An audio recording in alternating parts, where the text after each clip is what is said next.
Hello, and welcome to Adventures in Learning Design, a series of conversations about ideas, principles, research and practice, exploring how we can make learning more effective and more enjoyable, whether that's in the workplace, at school, at university or at home. My name's Laurie Harrison. And my name's Tim Gifford. And we're both co-founders of LearnJam, a digital learning agency and consultancy.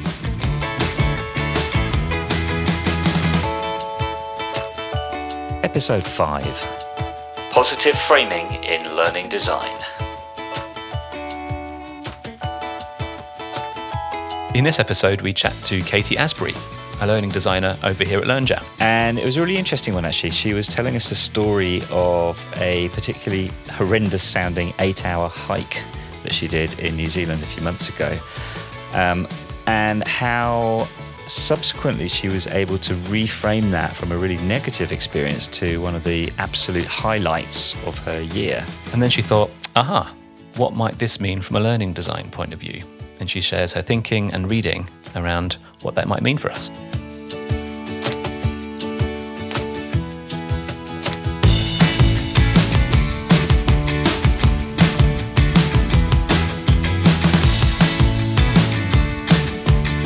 So, hi Tim, here we are again. Hey Laurie. How you doing? I'm very well, how are you? I'm not bad, thanks. This is a particularly exciting episode for us because this is the first episode of the podcast where we have another person joining us. LearnJam is more than just two people, it turns Apparently so, yeah. Today we're joined by Katy Asbury, one of the LearnJam team, one of our learning designers. Hello, Katy. Hello. Hi, Tim and Laurie. Hey, Katy. Great to have you here, man. Yeah. How you doing, Katy? I'm doing well, thanks. I'm excited to be the first guest on the podcast. I can see that you are in our lovely grungy office in Hackney Wick. Yes. How's it there this morning? It's very quiet because it's pouring down with rain outside, so there's basically no one here. But I guess it's good for recording a podcast. Perfect. Bingo. Just the sound of rain lightly beating on the window, maybe. Yeah. So, Katy, maybe just to kick it off, we know who you are, but maybe some of our listeners might not. So, yeah, could you just tell us a bit about yourself? Yeah, sure. I work at LearnJam as a learning designer. I think in the previous podcast you've talked a little bit about what we do as learning designers at LearnJam. But before I joined LearnJam, I worked in publishing, in educational publishing, writing materials and editing educational materials for teens and exams. And before that, I taught languages. I taught in New Zealand and then also in Asia and parts of Europe. And yeah, my educational background is I have a Bachelor of Arts in Psychology. So, Katy, we invited you onto the podcast today because we're going to be talking about positive framing in learning design, which is something that you've been researching and you've written about on our blog. So, yeah, we thought it'd be cool to talk about that and explore that topic and see what it is and what it means for us as learning designers and what we can do with positive framing. Where did this come from, Katy? What was your entry point into this and why did you think of this topic? Yeah, I guess I've been thinking about this topic for a while. It's something that, learning about positive psychology is something that is very interesting for me professionally, but also personally as well. And I think that it applies to a lot of different parts of our lives. I've noticed this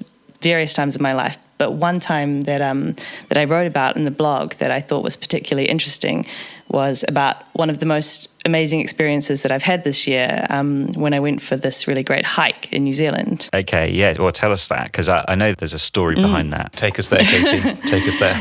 Tim and Laurie, as you know, when the lockdown happened, I was actually home visiting my family in New Zealand.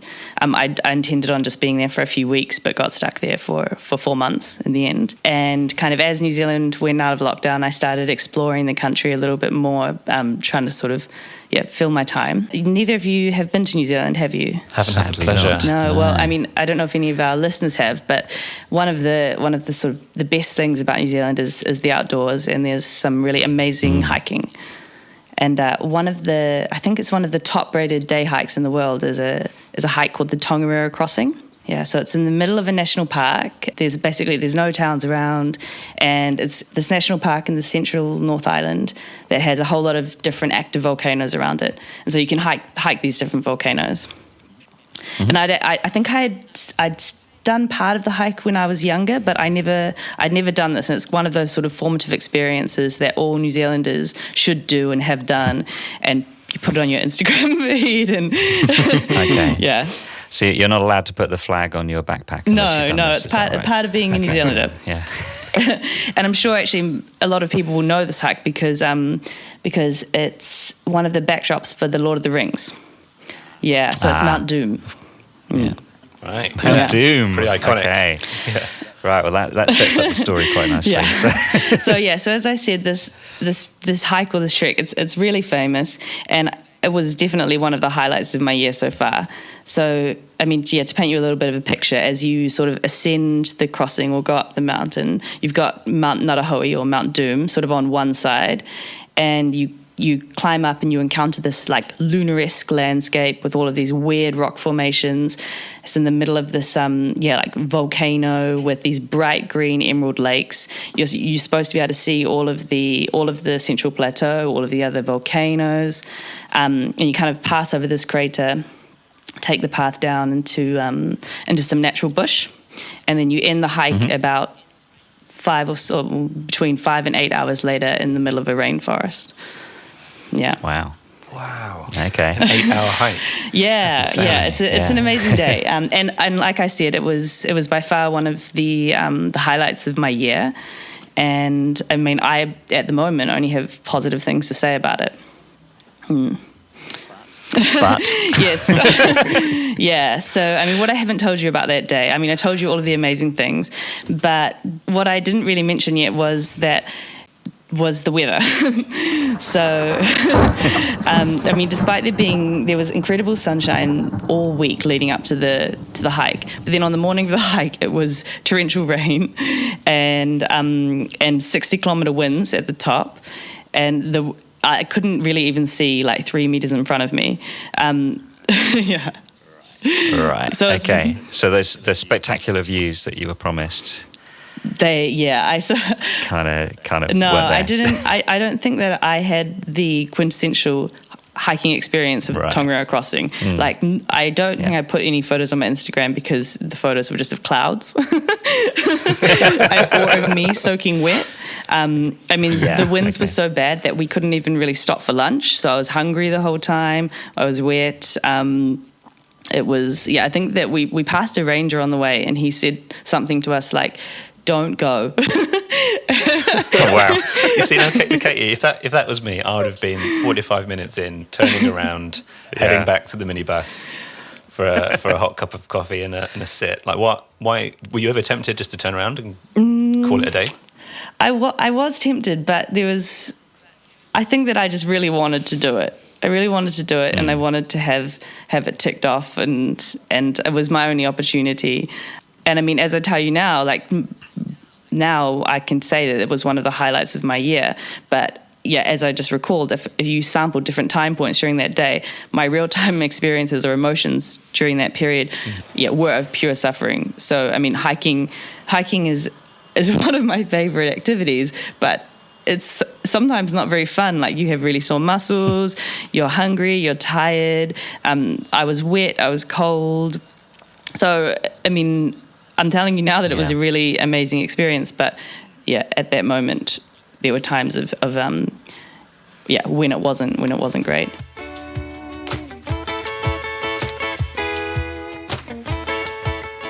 And that shift in perspective, or like retroactive experience, I guess, like that kind of triggered something in you, didn't it? Like, that sort of led you to think around what that might mean for our practice, right? Yeah. So I mean, after that hike, I think I told myself a new story. So as soon as I finished it, I told myself a new story about triumph and overcoming challenge, and over my real-time experiences of like discomfort and suffering. And I think that this shows us, this is a really common a common thing that we do. It's called cognitive reappraisal, and we've probably all done it and experienced it ourselves. But it shows us that, like, how we choose to frame a situation can be much more powerful than the actual experience themselves. So you're always kind of free to tell yourself a new story about the past. Is it always about looking back? No, well, this is, so I just gave you an example of how it's used in the past, but something that I think is really exciting for learning is that this technique can actually happen prospectively or in the future, and how we frame our future experiences as well, or the experiences that we're currently having. Okay, so I don't understand how that might work, Katy. So maybe it's not intuitive. So yeah, how do you see that? How does that work? Yeah, I mean, I can give you an example of coming back to the hiking. So I had this experience hiking the Tongariro crossing, which was really difficult in that moment. And then afterwards I felt, I reframed that into a positive experience. Mm-hmm. And then a few weeks later, I went on another hike in the same area. And spoiler alert, the weather was much the same as it was in the previous hike. Sensing a pattern. But during that second hike, I was able to think and use my experiences from the first one to reframe it as I was going. So I was thinking things like, the weather is really bad, I'm getting wet, but remember at the end how much you enjoyed that last hike, how good you felt, like this is a really good experience for you. And I was just a lot more emotionally prepared for that. And I would say enjoyed the real-time experience of that second hike much more than the first one. Yeah, that makes sense. It does actually slightly remind me of like when I was a kid. And my mum would say, right, we're going out for a walk. And I went, oh, I don't want to. I want to play computer games or whatever. And she's like, you'll be glad you did. You'll be happy afterwards. Didn't work. But I guess that's because it was coming from someone else, not from me. You're being told you're going to have a good time. It's very different, I was kind of trying to reframe it for me. And I didn't really believe it. Although actually often I did enjoy it in the end.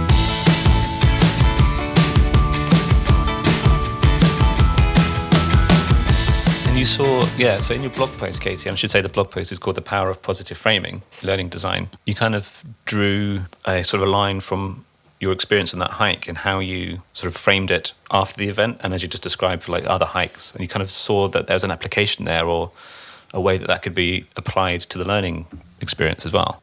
So what does this have to do with learning design and learning? Yeah, emotions play a really important part in helping learners to achieve success. And study after study shows that like happy and relaxed learners learn better. And so the level of arousal matters for making learning last. And as I just said, positivity is better than negativity. So what we really want to do when we're designing learning experiences is to create a positive emotional state to help learners kind of assimilate that information better. Yeah. I do believe that is one of our learning design principles. Available in our learning design principles document. Just crowbar that in. Yeah, and we could also point to positive emotional states being a really important part of helping a learner retain, recall, enjoy their learning experiences, but also like negative emotional states actually having like a deleterious, what's the word? How do you say that word? Negative. Yeah.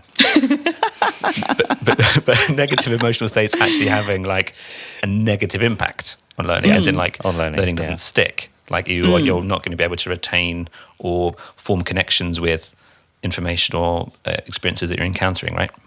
Yeah, and if you wanted to bring this back to like a really primal level, Carl Rogers, who's kind of the founder of learner-centered teaching and humanistic psychology, he talks about that when you're perceiving a threat or something negative in your environment, then you're just not really able to take in that information. So we want to like reduce all of the threats and make people feel positive in order for them to have more creativity, to lead to more insights. It increases memorability and also makes students more likely to collaborate as well.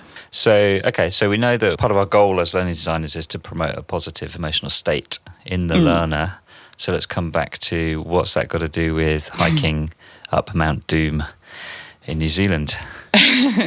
Yeah, so one of, as I mentioned, that this technique that we all use in our lives daily that we just might not realize it is called cognitive reappraisal, and it's a very powerful technique that we say time and time again, is one way to change your mindset. So while I was thinking through the practicalities of how to encourage cognitive reappraisal with learners, it's something that you might be able to do more easily in a face-to-face environment, but online it's quite difficult to say to somebody, like, think of the positives and things without coming across sounding hey buddy, a chin little up. bit. It's going to be fine. This is a good thing.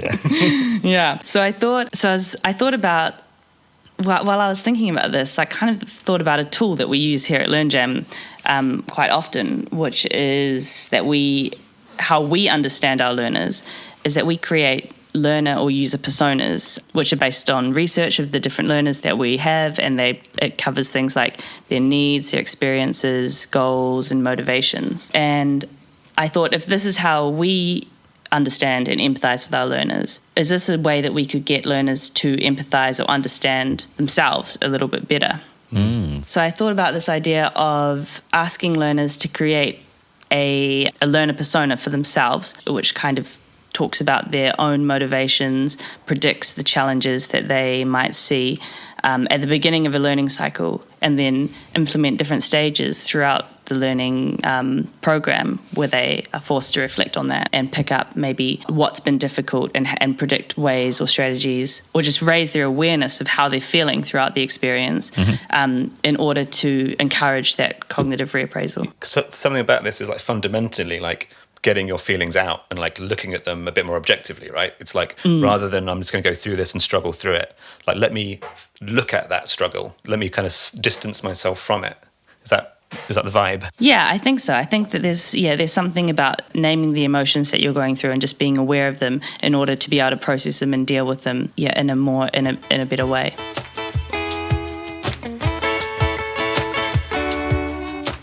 I think on the blog post you gave an example of how this might work. Yeah, I actually have an example from my own life that I've just Even better. Yeah. been thinking about. It's a safe space. Yeah. Yeah, I was thinking about this because I've just recently started a new course myself, a part-time evening course about writing narrative nonfiction. And yeah, this course is a slightly different format to what I thought it would be. In fact, it's quite scary. Right. Okay. So I kind of listed out for myself the motivations that I had for why I wanted to study, and then also started to think about the challenges.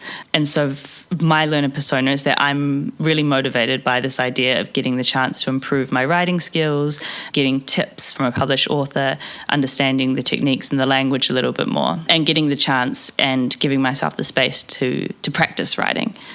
Unfortunately, there's a big challenge for me in this course, and that's every week during the class, the tutor asks 3 or 4 people to read out their writing submissions for the week aloud to the class. So you read it out, and I'm sure you can imagine all of the negative emotions that come with that of having to read something to 15 people, and then B, it's your own work as well. And then what happens is then you receive immediate feedback straight after that from the class and from the tutor. So there's that is a big sort of blocker for me of even just attending the class. So I've tried to reframe this situation in a way that shows the experience to myself is that this is not a scary and intimidating thing to do, but this is the way that you are going to gain some really valuable feedback from a published author and 15 of your peers. And so it's trying to realign that challenge with my goal or motivation is helping to make it a less scary prospect. Have you put this into practice? Have you been through that experience of having to read your stuff out and it being ripped apart and you feeling good about it? Not yet. Okay. but I'm at the stage now where I'm going to turn up to class. So okay. It speaks to an underlying sort of like human trait, right? Where like our brain is programmed to avoid threats and to move towards like reward. So like what you just described there, Katy, it sounds like you found that idea like quite intimidating, quite threatening, like this idea of like sharing something quite personal with a group of people. But you found a mechanism through this cognitive reappraisal to turn that into like, actually the reward is I'm going to be getting feedback to help me write better. Like there's a reward behind that. Like, is that a fair sort of summary of that process? Like turning that threat into an actual positive opportunity? Yeah, definitely. So, and it's having that reward, like center of your mind while you're going through that negative experience in order to not bring those negative emotions to the front, so that you can go through that and enjoy it at the same time instead of retrospectively, so that you can live those rewards as you're going through them and not just enjoy them later in the future. It's a fascinating thing, man. I guess a question for you, Katy, like, how easy did you find that to do, to have that in your mind, to keep that in your mind? Was it something that you had to consciously, like, continually bring yourself back to, or was it something that was quite hard to maintain? To answer your question in a slightly roundabout way, something that's really exciting about research into positive psychology and happiness and well-being is that study after study shows that raising your awareness or your metacognition around these processes helps and leads to bumps in your happiness and well-being. So the more that you practice these things, the easier they become. So I'm not saying that it's easy, but I think that with practice, it becomes easier. Right. Does that make sense? Yeah, that totally does, yeah. Yeah, it does. And just to kind of like take it out of, into another context, I suppose, I see something similar, a kind of similar process, mechanism, talked about in like pop psychology in the form of like positive affirmations, like daily affirmations around like helping on a daily basis, saying or internalizing like positive things that you identify with that over time help frame and change your view of yourself, of your place in the world. So it seems to be like quite a similar thing, right? Like a way of continually coming back to positives in the face of like challenges, adversity, and helping yourself become more flexible and resilient in the process. Is that a fair synthesis of that?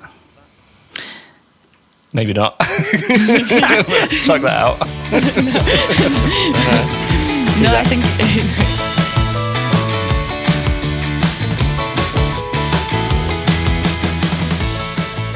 I've got one other question actually, or one other just angle to explore with this, which I'm not sure we've covered, which is in the blog post, Katy, you mentioned psychological distancing and the idea of sort of thinking of yourself in the third person or referring to yourself in the third person as part of this approach or this technique. Yeah. Thinking back to your writing course, is that relevant to that, or is there any other examples you could share of doing that you think were effective? So the reason that I mentioned in the blog post that it would be better to talk about yourself in the third person is to kind of enable this sense of psychological self-distancing, which studies show means that you can exert more self-control over your behavior and your feelings. So what I suggested was that instead of me saying to myself, like, you can do better, you talk about yourself in a third person, like, Katy can do better, which kind of flips a switch in your brain and moves it further away from your sense of self, which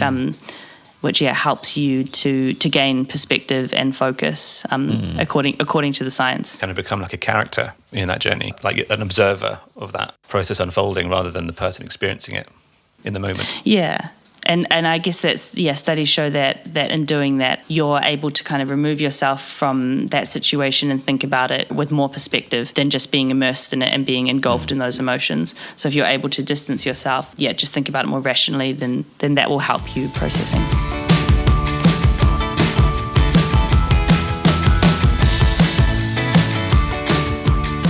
So, Katy, have you got any examples of actual work or projects that we've done recently or that you've worked on where you feel that this approach or this technique has been helpful? Yeah, so recently I worked on a marketing training course that had a couple of different learning components to it.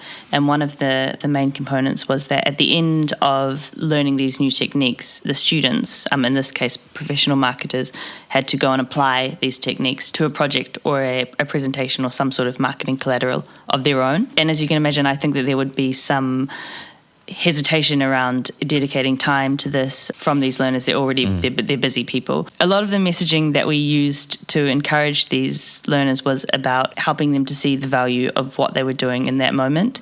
So we said things like, this is a really good opportunity to receive feedback from a coach or from an expert. This is a great chance for you to put into practice the skills that you just learned, and trying to reframe that from this is tedious, boring homework to like you're going to learn something and upskill and further develop by doing this. I've got something very similar actually that kind of takes a similar approach, but it's for a very different learner group. So we are in the process of designing a product for sort of high school and sort of pre-university age students, a product that helps them develop soft skills, things like self-awareness, like empathy, initiative and productivity and all these sorts of things.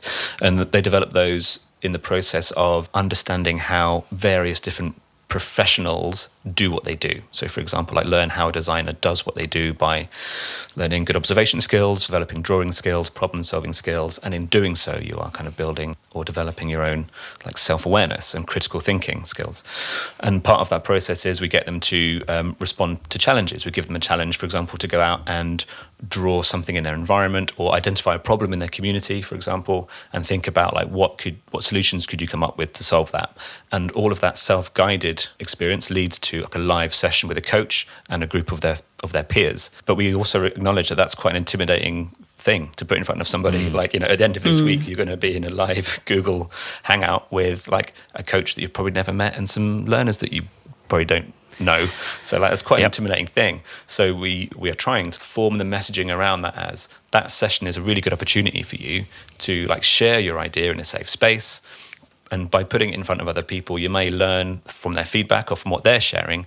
You may discover ways to improve or like to improve your solution or to think about it in a different way. But it's just an opportunity to get something that can really benefit your experience of this. It's not like an assessment or it's not like a critique, but nobody's judging you. It's an opportunity for you to go forward and improve what you're currently working on. So I think in that respect, trying to appeal to this idea of like cognitive reappraisal sounds threatening and intimidating, but it's not. It's like a really good opportunity to build and develop and to keep moving forward. It's not the end goal, it's part of your process of like iterating and developing with amazing outcomes. Of course, naturally.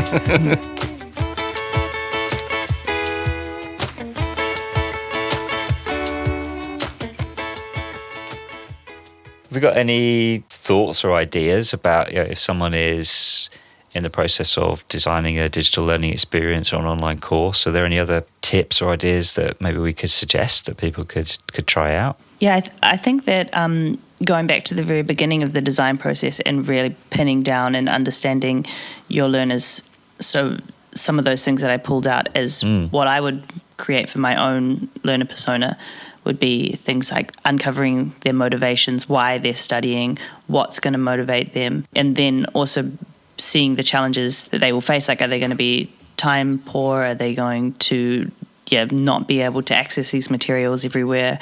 And trying to marry those two things together to get some messaging into the course or the program. I think we've mentioned this in a previous podcast, but something that is really helpful and is often overlooked in learning design is, as learning designers, like bringing your own empathy to the equation as well, and asking yourself, how would I feel if I had to turn up to a group of learners and a coach in a meetup or hangout that I'd never met, and I was expected to say something like, how would I respond to that? Trying to put yourself into that position and think, what would help me feel comfortable doing that, and how might I articulate that to the learner in the process? Yeah, so I think empathy is definitely something that needs to be taken into account. Empathise with your learner on their hike up Mount Doom. And think about how to turn that into a positive experience or to help them reframe what may seem like an intimidating prospect or something that might be boring or whatever. Reframe and think about how that is going to be a positive thing for them and tie that into their goals. I think what we need to do in very literal terms, Katy, is to find that ranger that you met halfway up the track and give them some advice for how to help hikers cognitively reappraise, rather than just saying, mate, you want to turn around? No, there's a cognitive reappraisal opportunity here that you're missing. Exactly, yeah. Did you know that you are an inspiration to learning designers around the world? Maybe we could get him on the podcast. You're about to have a great story to tell.